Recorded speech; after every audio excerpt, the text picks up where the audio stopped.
dictamen que se presenta de la Comisión de Gobernación responde a una iniciativa que se presentó en el primer periodo legislativo de este Senado.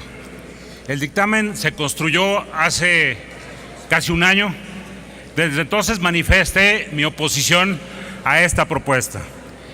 Es una modificación a la ley del escudo y la bandera para ensalzar la fecha conmemorativa de Francisco Villa. Lo hago mi oposición en términos regionales, sin dejar de reconocer que la historia de este país ha dejado una huella importante. Francisco Villa, difícilmente podría concebirse la caída de la dictadura de Porfirio Díaz sin la toma de Ciudad Juárez que hizo precisamente Francisco Villa.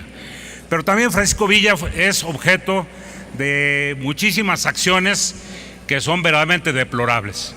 Particularmente quiero relatar una acción que se suscitó en el estado de Sonora, en el municipio de San Pedro de la Cueva, el 2 de diciembre de 1915.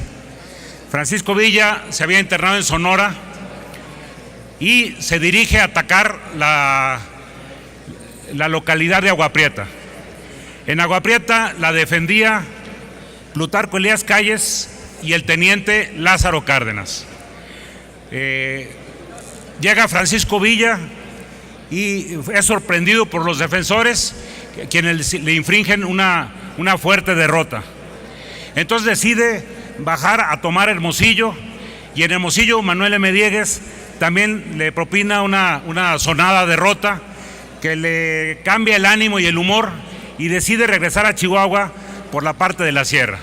Emprende el camino por la Colorada, rumbo a Suaqui, y al llegar a San Pedro de la Cueva, alguno de los vecinos hace oposición a su paso, y entonces, molesto por las derrotas que había sido objeto, decide y ordena a Pascual Orozco, le ordena que pase por las armas a todos los habitantes del pueblo de San Pedro de la Cueva, nacidos y por nacer.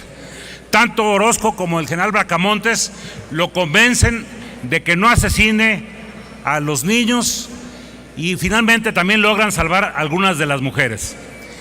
Cualquiera que visite San Pedro de la Cueva va a encontrar que en la entrada existe un monumento en donde existen los nombres de los 84 personas que fueron acribillados por las tropas de Pancho Villa, simple y sencillamente porque en el campo militar había perdido batallas en Agua Prieta y había perdido batallas en Hermosillo. El ensañarse en contra de la población civil me parece que es un acto deplorable. Creo que en este país tenemos que aprender a reconocer que todos los personajes que han constituido la historia de este país tienen claros y tienen oscuros.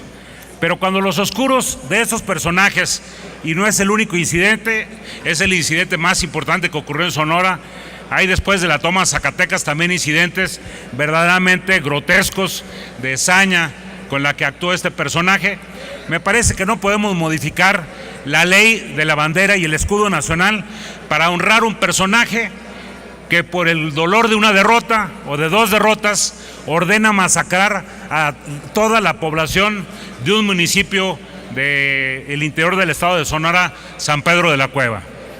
Ya en la Cámara de Diputados alguna vez subió el nieto, Peñúñuri, de una de las personas que fueron masacradas por Francisco Villa para oponerse a este asunto.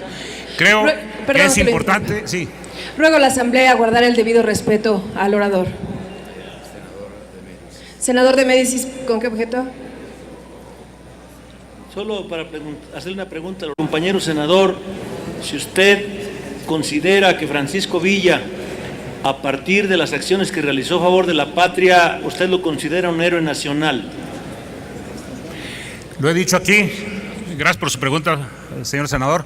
Lo he dicho aquí, Francisco Villa es un personaje clave en la historia de este país. Como todos los personajes, tiene claros y oscuros. Y empecé diciendo que no sería, quizá la historia de este país fuera diferente si Francisco Villa no hubiera propiciado la toma de Ciudad Juárez, que fue el elemento clave para la salida del poder de Porfirio Díaz. Pero eso no quita el reconocer que cometió graves delitos de lesa humanidad, como masacrar a los habitantes de una población entera. Les ruego, señores senadores, no se permiten diálogos. A ver, me parece que eso tendría que partir de la definición de haber cometido, de haber asumido actos heroicos. Es un personaje, parte de que conforma la historia de este país. No sé si haya realizado actos heroicos en la definición, en la concepción que yo tengo de lo que es un acto heroico. Por ese motivo, en la concepción que yo tengo, no. Senador Barbosa, ¿con qué objeto? Continúe, senador Larios. Por estos argumentos, me parece que hay que sostener en la historia el reconocimiento de la existencia de este personaje, de su actuación en la historia, pero también no ponerlo como un ejemplo a las generaciones futuras. Yo quisiera saber, el día que se obligue por ley izar el asta, izar la bandera en el asta para conmemoración de Francisco Villa, qué se va a hacer en Sonora y qué se va a hacer particularmente en donde viven los descendientes de las personas masacradas por este personaje. No podemos aprobar una modificación a la ley que en una parte del territorio nacional no se va a acatar. Es cuanto, señora presidenta.